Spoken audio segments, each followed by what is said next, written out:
Vous vous intéressez aux différents championnats qu'il y a en Italie, mais vous ne savez pas comment ces derniers fonctionnent. Dans cette vidéo, je vais vous expliquer comment sont structurés les différents championnats de football en Italie.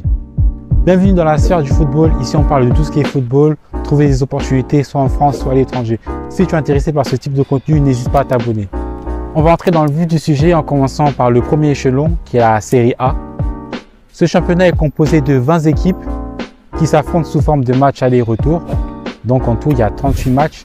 Et à l'issue de ces 38 matchs, les 3 derniers sont relégués à l'échelon inférieur, tandis qu'entre le premier et le 7e, ils participent à des échéances européennes, c'est-à-dire de la Ligue des Champions, à la Conference League, soit en étant qualifiés directement par les phases de groupe, ou soit en réalisant des tours préliminaires. Ensuite, nous avons le deuxième échelon qui est la Série B, qui elle aussi est composée de 20 équipes, où les équipes s'affrontent à l'aller et au retour à domicile à l'extérieur. À l'issue de ces différents matchs, les 3 premiers sont promus en Série A et les 3 derniers ainsi que le vainqueur du tour de barrage entre le 16e et le 17e sont relégués à l'échelon inférieur.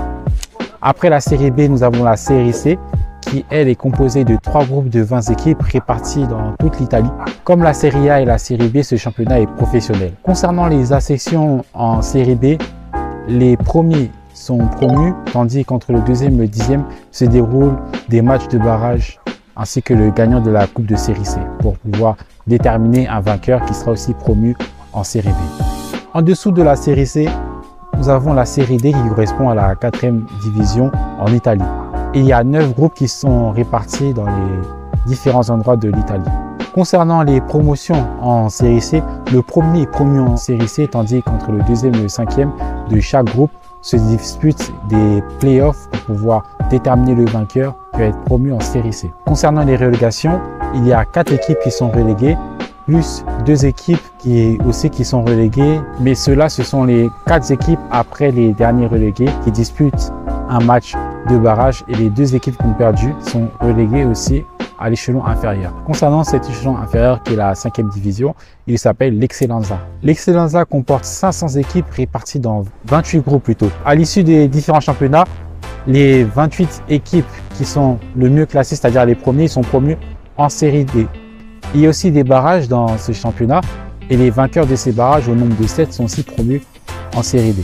Concernant les relégations, cela dépend des différentes régions. Ensuite, nous avons le 6e échelon qui est la Promozione, nous avons le 7e échelon qui est la Prima Categoria, le 8e échelon qui est la Seconda Categoria et le 9e et dernier échelon qui est la Terza Categoria. Dans les divisions que j'ai énoncées, le système de relégation et promotion est organisé selon les différentes régions. Donc, voilà tout ce qui concerne les différents championnats en Italie. J'espère que cette vidéo vous a plu, j'espère que vous avez appris des choses.